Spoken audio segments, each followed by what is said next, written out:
गजाननं भूतगणाधिसेवितं कपितजम्बुफलचारुभक्षणम् उमासुतं शोकविनाशकारकं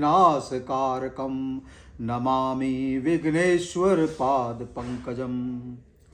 चलिए सर, कैसे हैं आप सब लोग? आशा करते हैं सब अच्छे होंगे, मस्त होंगे, स्वस्थ होंगे।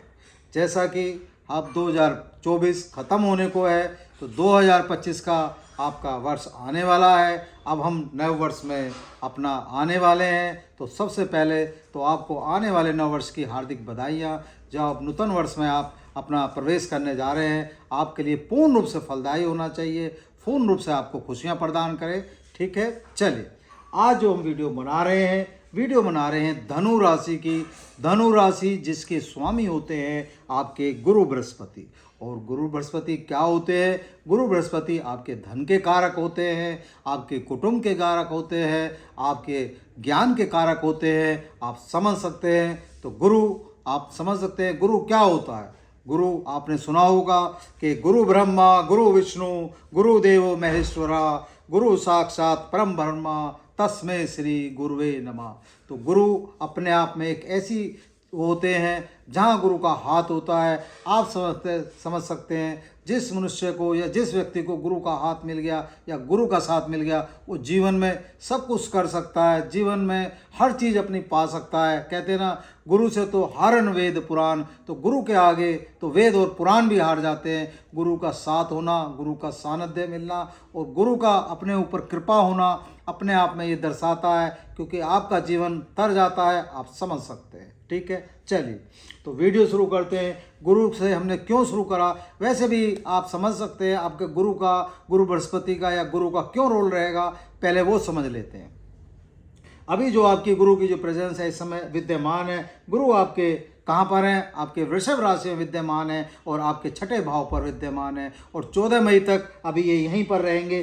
14 मई के बाद कहाँ चले जाएंगे? 14 मई के बाद चले जाएंगे, आपका गुरु का गोचर हो जाएगा, मिथुन राशि में हो जाएगा। ठीक है, चलिए उसके बाद क्या होगा? 18 अक्टूबर को ये फिर कर्क राशि में चले जाएंगे, आपके यहाँ पर आ जाएंगे। ठीक है, तो क्या हुआ? हमारा पूरा साल, अभी तो हमें 2025 तक मई तक यहाँ पर रहने हैं, तो यानी पूरा साल हमें गुरु का जो सानिध्य प्राप्त होगा, गुरु से जो हमें शिक्षा मिलेगी, गुरु से जो हमें दिशा मिलेगी, वो हमारे जीवन में एक नई दिशा और एक नया, वो आप समझ सकते हैं, हमारे लिए नया रास्ता खोलने का काम करेगी। समझे आप?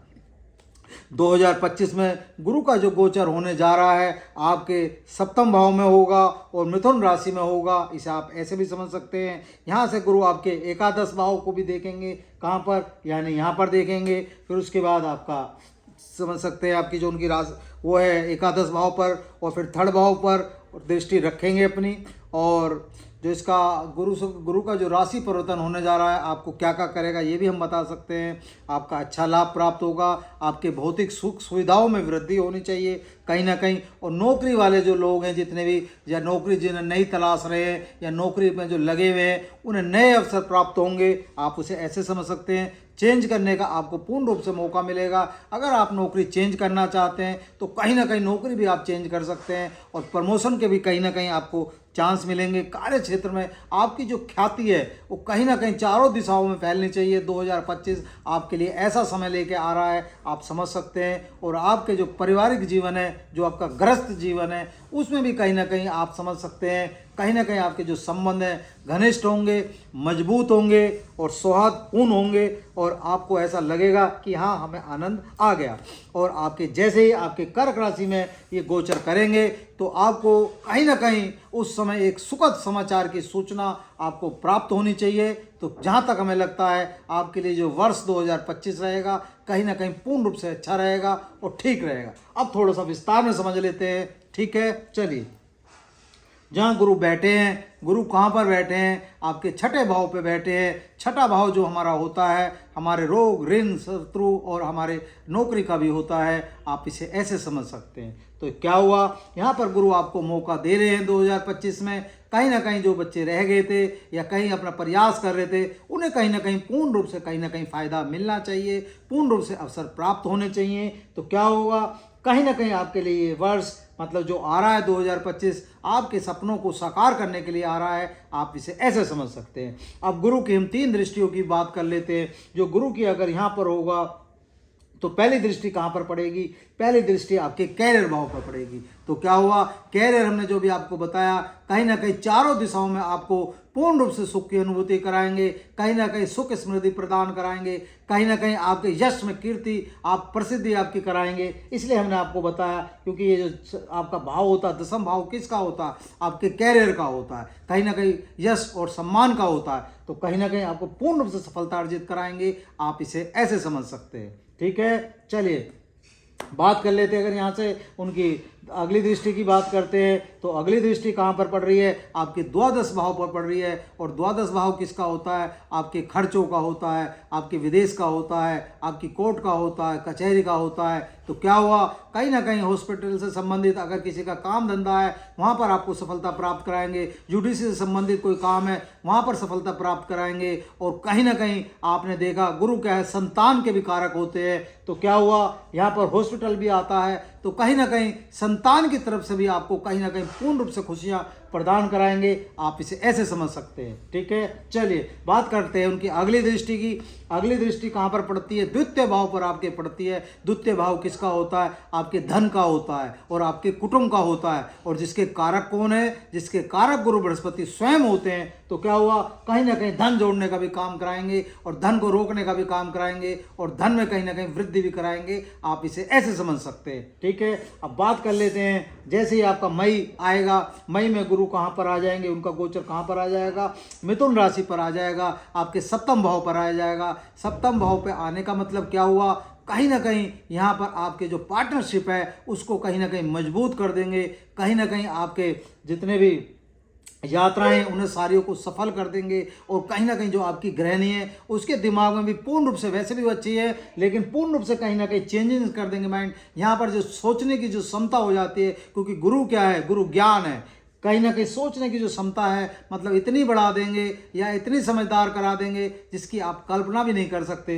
कहीं ना कहीं आपके बॉस से भी, आपके घर में भी कहीं ना कहीं जो संबंध और जो मधुरता आएगी वो कहीं ना कहीं आपके बिजनेस में और आपके व्यापार में कहीं ना कहीं चार चांद लगाने का कार्य करेगी। आप इस बात को देख लेना। ठीक है, चलिए अब बात करते हैं, यहाँ से उनकी 3 दृष्टियों की बात कर लेते हैं। 3 दृष्टि कहाँ पर पड़ती है? अगर आपकी उनकी दृष्टि देखते हैं तो पहली दृष्टि कहाँ पर आ गई? आपके एकादश भाव पर आ गई। एकादश भाव किसका होता है? एकादश हमारे सपनों का होता है, हमारी इच्छाओं का होता है, हमारे जितने भी मनोरथ होते हैं, उनकी जो कामनाएं होती हैं उनका भाव होता है, हमारे लाभ का होता है, हमारी आय का होता है। तो क्या हुआ, कहीं ना कहीं, और राशि देखो आप, कितनी बढ़िया बात है, शुक्र यहाँ पर विराजमान है। तो क्या हुआ, शुक्र किसके कारक हैं? वो भी कहीं ना कहीं विलासता और इन सब चीज़ों के कारक है, कंफर्ट्स के कारक हैं। तो क्या हुआ, कहीं ना कहीं पूर्ण रूप से आपकी इच्छाओं में और आपके मनोरथों में चार चांद लगाने का कार्य गुरुदेव यहाँ करेंगे। आप इसे ऐसे मान सकते हैं। ठीक है, बात कर लेते हैं अगली दृष्टि की। अगली दृष्टि कहाँ पर पड़ेगी?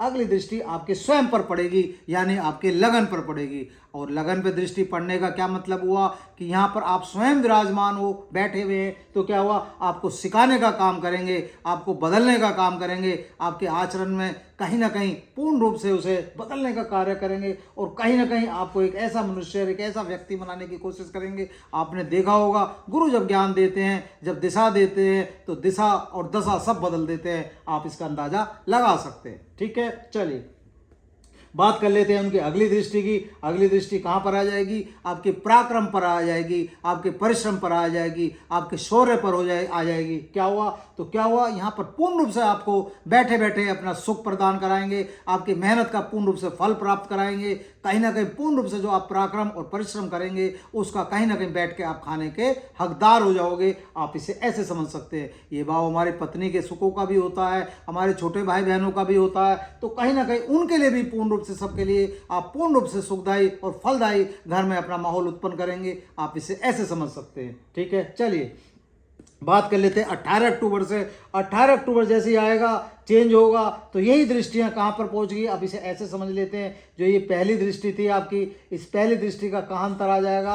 आप इसे समझें। आप यहाँ से लेते हैं 1 2 3 4 5, कहाँ पर आ गई, आपके यहाँ पर आ गई। यहाँ हम आपको पहले ही बता चुके हैं, ये व्यय वाला आपका जो खर्चा होता है, यहाँ भी आपको पूर्ण रूप से कहीं ना कहीं सुखों की और पूर्ण रूप से प्राप्ति कराएंगे, संतान की प्राप्ति यहाँ पर करा सकते हैं। ठीक है, आप इसे ऐसे समझ सकते हैं। अगली दृष्टि की बात करते हैं तो अगली दृष्टि कहाँ पर पड़ गई, उनके आपके फिर स्वयं अपने अपने उस पर पड़ गई, अपने भाव पर पड़ गई, धन के भाव पर पड़ गई। तो क्या हुआ, यहाँ भी पूर्ण रूप से आपको सुखों की प्राप्ति कराएंगे। अगली बात कर लेते हैं, अगली दृष्टि की बात कर लेते हैं। अगली दृष्टि कहाँ पर आ गई, आपके चतुर्थ भाव पर आ गई। चतुर्थ भाव पर दृष्टि आने का क्या मतलब होता है, चतुर्थ भाव हमारे किसका होता है, हमारी भौतिक सुख सुविधाओं का होता है, हमारे वाहन का होता है, हमारे मकान का होता है। ये बात हमने पहले ही आपसे बताई थी, अभी जब शुरू में वीडियो शुरू करी थी, कि आपके भौतिक सुखों में और सुविधाओं में पूर्ण रूप से वृद्धि कराने का काम गुरुदेव गुरु बृहस्पति यहाँ पर करेंगे। आप इसे ऐसे मान सकते हैं। तो कहने का क्या मतलब हुआ, कहने का तात्पर्य हुआ पूर्ण रूप से हमारा जो साल है खुशियों से भरपूर होगा और बढ़िया होगा, और गुरु पूर्ण रूप से आपको पूरा साथ देंगे, पूरा सानिध्य आपके ऊपर अपना रखेंगे, पूर्ण रूप से अपनी कृपा रखेंगे। ठीक है, और अगर गुरु का पूर्ण रूप से आप मतलब सानिध्य चाहते हैं तो हम हर वीडियो में बताते हैं, फिर से बता देते हैं, कोशिश करें केसर का तिलक जरूर लगाएं, मस्तक पर भी लगाएं, अपनी जीवा पर भी लगाएं और अपने कंठ पर भी लगाएं। और कोशिश करें बृहस्पतिवार के बृहस्पतिवार हल्दी का अगर प्रयोग करते हैं, दूध में मिला के पीते हैं, तो कहीं ना कहीं बृहस्पति जो आपका होता है वो उच्च का हो जाता है और पूर्ण रूप से आपको सहयोग और पूर्ण रूप से आपके लिए काम करना शुरू कर देता है। इसलिए हमने आपको बताया, अगर गुरु आपने सही कर लिया तो जीवन से आप तर जाओगे। जिस आदमी को, जिस व्यक्ति को गुरु ने साथ दे दिया या हाथ दे दिया, उसकी तरक्की को कोई नहीं रोक सकता। ठीक है, उम्मीद है हमने जो आपको समझाया आपको समझ में आया होगा। वीडियो अच्छी लगे तो प्लीज़ लाइक करें, शेयर करें। धन्यवाद।